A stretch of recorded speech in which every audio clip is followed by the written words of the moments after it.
तो बात करते हैं इमिग्रेशन वाले इस बिल को लेकर। लोकसभा में अप्रवास और विदेशी विधेयक की अगर बात की जाए, ये पेश किया गया। अब इसमें होना यह है कि जो तमाम घुसपैठिए हैं उनकी खैर नहीं।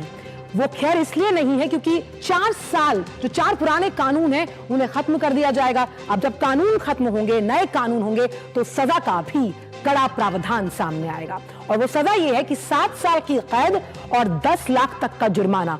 और इसका उद्देश्य यह है कि भारत की सुरक्षा और संप्रभुता को सुनिश्चित किया जाना जरूरी है। खैर, अब हम आपको बता दें कि आखिरकार ये जो पुराना और नया विधेयक है, इसके प्रावधानों में आखिरकार अंतर है क्या। इस अंतर को समझाते हैं हम आपको। तो पहला विशेषता ये, जो मुख्य विशेषताएं पहले वो समझते हैं। कानूनी ढांचा क्या है? 4 अलग अलग जो कानून है और उसे असंगठित, और वो पुराने थे। ये पुराना कानून था, असंगठित था और पुराना था। 4 अलग अलग कानून थे। अब इन्हें एकीकृत अंडर वन अम्ब्रेला कर दिया गया और इसे एक व्यापक कानून बनाया गया। यानी कि अलग अलग कानूनों से कंफ्यूजन क्रिएट था, अब उसे एकीकृत कर दिया गया और आधुनिक यानी आज के लिहाज से मॉडर्नाइज किया गया है। अब जो विशेषता है, प्रवेश के क्या नियम है? कोई हमारे देश में आता है तो कोई नियम तो जरूर होंगे। पासपोर्ट अनिवार्य, लेकिन वीजा और अन्य दस्तावेजों पर एक अस्पष्टता थी। ये पुराना कानून कहता है। अब नया कानून आपसे कहता है वैध पासपोर्ट आपको चाहिए और उसके साथ कानून जो है वो अनिवार्य है। विदेशी जो पंजीकरण है वो अनिवार्य था पहले भी, और इसे लागू करने में ढिलाई थी। यहां पर अगर नया कानून देखें तो पंजीकरण का जो अनिवार्यता है उसकी जिम्मेदारी अब राज्य पे नहीं है, या आपकी नैतिक मौलिक आधिकारिक जिम्मेदारी है कि आप इसका पंजीकरण कराएं। तो पुराना कानून और नया कानून जहां पंजीकरण की विशेषता है, उस लिहाज से यह बदलाव। निगरानी का तंत्र, कोई भी पुराना कानून यह कहता है कि कोई भी केंद्रीकृत यानी सेंट्रलाइज्ड जो संस्था है वो थी नहीं। सेंट्रलाइज संस्था नहीं तो जो आपकी निगरानी है, सीमित उसका दायरा है। अब ब्यूरो ऑफ इमिग्रेशन की स्थापना है और इसकी वजह से आधुनिक तकनीक, डिजिटल तंत्र की वजह से, आर्टिफिशियल इंटेलिजेंस के जरिए ये निगरानी करना रियल टाइम होगा और आसान बनाएगा। तो जो विशेषता है निगरानी तंत्र, उसमें यह बदलाव है। राष्ट्रीय सुरक्षा जो सबसे बड़ा मुद्दा है इस बिल के लिहाज से, उसकी विशेषता पर अगर पुराने कानून के लिहाज से हम जोर डालें तो सुरक्षा पर जोर कम था, अस्पष्ट प्रावधान थे।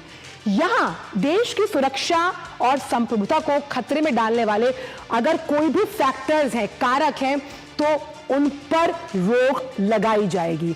जो विशेषताएं हैं ये कैसे मॉडिफाई हो रही हैं, मॉडर्नाइज हो रही हैं आज की प्रासंगिकता के लिहाज से। अधिकारियों की शक्ति, जो तमाम अधिकारी इमिग्रेशन से जुड़े हुए हैं। पहले क्या होता था, सीमित और अस्पष्ट अधिकार थे। फैसला लिया जा रहा है, कैसे लिया जा रहा है उसको लेकर भी स्पष्टता नहीं थी। अब यहां पर इमिग्रेशन अधिकारी के जो फैसले हैं वो अंतिम होंगे, निर्णायक होंगे और बाध्यकारी होंगे। यानी अगर जो फैसला ले लिया गया तो फिर एक बार जो कमिटमेंट कर दी तो उससे पीछे नहीं हटा जाएगा। विशेषता, जहां वाहकों की जिम्मेदारी यानी जहाज विमान संचालकों पर सीमित दायरा था, यह पुराना कानून कहता है। नया कानून यह कहता है कि वाहक कौन से? आप जल माध्यम से आ सकते हैं, भूमि में, वायु के माध्यम से आते हैं। ये तीनों एयरवेज हैं, ट्रांसपोर्ट मीडियम। वहां की व्यापक परिभाषा को परिभाषित किया गया। जानकारी का दायित्व, यानी जो होटल संचालक है, क्योंकि कोई बाहर से आएगा तो यकीनन वो होटल में रुक रहा है, तो होटल संचालकों की जो जानकारी थी वो सीमित थी। अब शैक्षणिक, चिकित्सा संस्थानों सहित सभी संबंधित पक्षों पर दायित्व है। यानी अकाउंटेबिलिटी और ट्रांसपेरेंसी सबसे इंपॉर्टेंट रहेंगे जब हम इस नए कानून की मुख्य विशेषता की बात करते हैं। और लबाब यही है कि कैसे इसे आज के लिहाज का बनाया जाए। अब अपराध और दंड की तुलना भी कर लेते हैं। पहले जो बिना वैध दस्तावेजों का प्रवेश था तो क्या था, 5 साल की सजा थी और 50,000 रुपए तक का जुर्माना।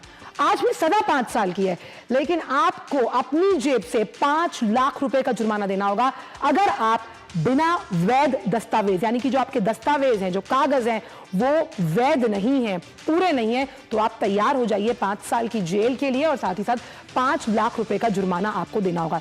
यह अपराध और दंड की तुलना पुराने और नए कानून के लिहाज से। अब अगर आप इस बात के अपराधी हैं कि आपने फर्जी दस्तावेजों का उपयोग किया, पहले अस्पष्ट प्रावधान थे, दंड भी हल्का था, अब सख्त कार्रवाई के साथ साथ आपकी जेब को भारी जुर्माना चुकाना पड़ सकता है और जेल का प्रावधान भी आपके साथ है। तो अगर आप ये सोच रहे हैं कि आप एक सेफ हेवन मान के भारत में एंट्री कर रहे हैं बिना वैध पासपोर्ट, बिना वैध दस्तावेजों के, तो प्लीज होशियार हो जाइए और आपके लिए साफ तौर पर ये जो पुराना और नया कानून है, सख्त कार्रवाई का इसमें प्रावधान है। पंजीकरण यानी कि रजिस्ट्रेशन की विफलता अगर होती है तो जुर्माना था, हल्की सजा थी, और इसका जो एक्ट जो लागू किया गया 1939 में वो कमजोर था, लूप होल्स थे। अब आपका पंजीकरण रजिस्ट्रेशन अनिवार्य, अगर आप इसका उल्लंघन करते हैं तो आप पर कानूनी कार्रवाई दंडात्मक तौर से की जाएगी।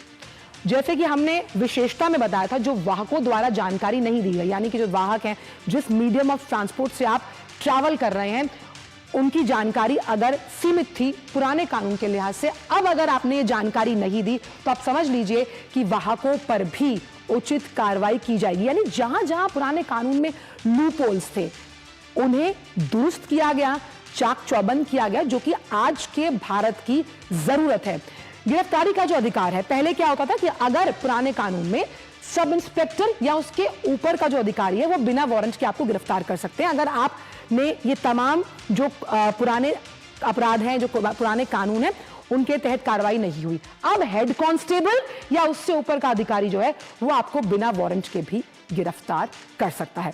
तो यहां अपराध और दंड की तुलना के लिहाज से हमने आपको बहुत ही सरल भाषा में समझाने की कोशिश की कि आखिर पुराने और नए कानून में अपराध के लिहाज से और विशेषता के लिहाज से बाइफर्केशन क्या है। और इसी पर ज्यादा बातचीत करने के लिए हमारे साथ डी.के. दुबे साहब, जो कि कॉन्स्टिट्यूशनल एक्सपर्ट हैं, वो हमारे साथ जुड़ गए हैं। साथ ही साथ शैलेंद्र मिश्रा भी, जो कि हमारे संवाददाता हैं, वो जुड़े हुए हैं।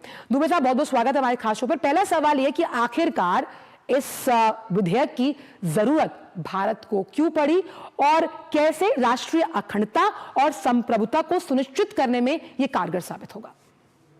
देखिए, मुझे लगता है कि सीएए का जो प्रकरण पूरा हमारे देश में चला, उस प्रकरण के बाद ये सुनिश्चित करना बहुत आवश्यक हो गया कि जो विदेशी लोग भारत में हैं उन लोगों पर कैसे रेगुलराइज किया जाए। सवाल ये था कि हमारे पास कानून 1920 का, फर्स्ट वर्ल्ड वॉर के बाद 1920 का कानून बना था और सारे संसार में वो बने थे। उसके बाद फॉरेनर्स रजिस्ट्रेशन एक्ट 1939 बना, फिर 46 में फिर बना दिए। और मजे की बात है, किसी में 7 धाराएं हैं, किसी में 8 धाराएं हैं, किसी में 9 धाराएं हैं, और अलग अलग तरह से 4 कानूनों से अलग अलग डील होते थे। तो पहला काम तो यह है कि एक एग्जॉस्टिव लॉ होना चाहिए था कि कोई भी अगर विदेशी व्यक्ति भारत में आता है तो उसके पास एक कानून है, उसको मालूम है कि भाई मेरे को क्या क्या यहाँ पर करना है। तो ये आवश्यक नहीं है कि वो जबरदस्ती घुसाया हो, ये भी है कि उसके पास पूरी सूचना ना हो, और इसकी वजह से यहाँ समस्या हो सकती है। दूसरी बात जो है, घुसपैठिया भारत की सबसे बड़ी समस्या है, और उस समस्या का निजात क्या होगा, क्योंकि हमारे पास जब पूरी मैकेनिज्म ही नहीं, हम क्या करते थे कि हम डिपोर्ट करते थे, उन पर मुकदमा चलाते थे, यहाँ पर दुनिया भर के काम होते थे। अभी क्या है कि आपको वैलिड पासपोर्ट, वैलिड डॉक्यूमेंट अपने पास रखने हैं और आपको ही सिद्ध करना पड़ेगा कि आप वाकई में। ये बहुत इंपॉर्टेंट है दुबे साहब की, पहले राज्य की जिम्मेदारी है, अब व्यक्तिगत, नैतिक और पारदर्शी और जवाबदेही आपकी है कि भाई आप यहां आए, आप इसको सत्यापित कीजिए, ये कानूनी अनिवार्यता है। ये कितना बड़ा गेम चेंजर साबित होगा इमिग्रेशन के लिहाज से? मेरा मानना बिल्कुल साफ है कि हमारी रिस्पॉन्सिबिलिटी बनती है, अगर मैं भारत में प्रवेश कर रहा हूं तो मेरे पास एक वैलिड पासपोर्ट होना चाहिए, वैलिड वीजा होना चाहिए। इस कानून में एक नई बात उन्होंने ये कही कि अगर आप ट्रांजिट भी हैं, यानी कि भारत होकर कहीं जाना चाहते हैं, तो भी आपको पूरे डॉक्यूमेंट दिखाने पड़ेंगे और आपको बताना पड़ेगा कहां से आए, कहां जा रहे हैं, और जिस देश में जा रहे हैं वहां का भी वीजा है कि नहीं है, कि यहां से बैठे और चल देंगे। पूरी प्रक्रिया उन्होंने एक साथ की, और सबसे जो इंपॉर्टेंट बात थी वो ये था कि हमारे पास किसी तरह की मैकेनिज्म को फॉलो कौन करवाएगा। तो ब्यूरो ऑफ इमिग्रेशन जब ये जो बनाया है, ये पूरी एक हायरार्की फिट करेगा ऊपर से नीचे तक, खास तौर से उस पर कॉग्निजेंस ले सकता है, क्योंकि हमारे यहाँ के जो मामले हैं उनकी सबसे बड़ी कमजोरी यही है कि हमारे पास कॉग्निजेंस लेने की मैकेनिज्म ही नहीं है। कानून तो है लेकिन कौन करेगा, कौन करने की जो सब भी आप जो बात कह रहे हैं, कॉग्निजेंस और कंप्लायंस दोनों साथ साथ चलते हैं। आपके पास वापस आऊंगी क्योंकि शैलेंद्र मिश्रा जुड़े में। शैलेंद्र, एक इकोसिस्टम डेवलप करने के लिए यह बिल कितना अहम साबित होने वाला, और आखिरकार जब राष्ट्रीय अखंडता, संप्रभुता को सुनिश्चित करने की बात की जा रही है तो कांग्रेस के पेट में फिर दर्द क्यों हो रहा है? देखिए आंचल, दुनिया भर के विकसित देशों के जो इमिग्रेशन कानून है उसमें आप देखिए जो इमिग्रेशन ऑफिसर है उसे बहुत पावर है। अगर कोई भी वैलिड डॉक्यूमेंट नहीं है या फिर ऐसा उसे लगता है कि अमुक व्यक्ति जो आ रहा है वो राष्ट्रीय सुरक्षा के लिए खतरा हो सकता है, तो उसे एंट्री देने से रोक सकता है। लेकिन भारत में आप देखें तो उस तरह से उतने कानून में स्पष्टता नहीं है। वो डॉक्यूमेंट देखते हैं और अंदर प्रवेश करने दे दिया जाता है। तो इमिग्रेशन जो ऑफिसर है उनकी शक्तियों को बढ़ाया जा रहा है। तो ये एक बहुत महत्वपूर्ण है, चूंकि एंट्री पॉइंट जहाँ से विदेशी आते हैं वहाँ पर सब कुछ ये सुनिश्चित होना चाहिए। अभी भी ये प्रक्रिया है, लेकिन उसे बेहतर और अच्छे तरीके से इस कानून के बाद स्पष्टता होगी। तो इमिग्रेशन ऑफिसर को ये ज़्यादा बेहतर तरीके से पता होगा कि उसे क्या कुछ करना है राष्ट्रीय सुरक्षा के मामले में। दूसरी बात यह है कि जब कोई विदेशी आता है भारत में, मान लीजिए कि 3 महीने के वीजे पे आया और उसका वीजा खत्म हो गया, तो अभी क्या होता है कि वो कहीं किसी होटल में या किसी के घर पे वो रहता है, और जब पकड़ा जाता है तब पकड़ा जाता है, तब उसे डिपोर्ट की प्रक्रिया शुरू होती है। लेकिन अभी ये अनिवार्य है कि पंजीकरण तो आप कराएंगे ही, इस जो प्रस्तावित कानून है, साथ ही साथ आपकी जिम्मेदारी है, और कोई भी होटल, लॉज, किसी के भी घर, शैक्षणिक संस्थान, अस्पताल, इलाज के लिए आप आते हैं तो उस अस्पताल को भी या उस संस्थान को भी जानकारी देनी होगी कि अमुक व्यक्ति का जो विदेशी नागरिक है हमारे यहाँ इलाज हो रहा है, हमारे पढ़ाई हो रही है, या हमारे होटल या लॉज में रह रहा है, या हमारे घर में रह रहा है। जी, बहुत अहम बात आपने कही है शैलेंद्र। और ये जो ट्रैकिंग सिस्टम बढ़िया इसलिए हो जाएगा क्योंकि जो लोग हम देखते हैं कि अक्सर गायब हो जाते हैं भारत आकर, पर उनको ढूंढने में बड़ी दिक्कत होती है पुलिस को, तो ये वो जहां पर रुकेंगे तो ये उनके रुकने वाले की जिम्मेदारी हो जाएगी कि वो भी इस बात की जानकारी दे।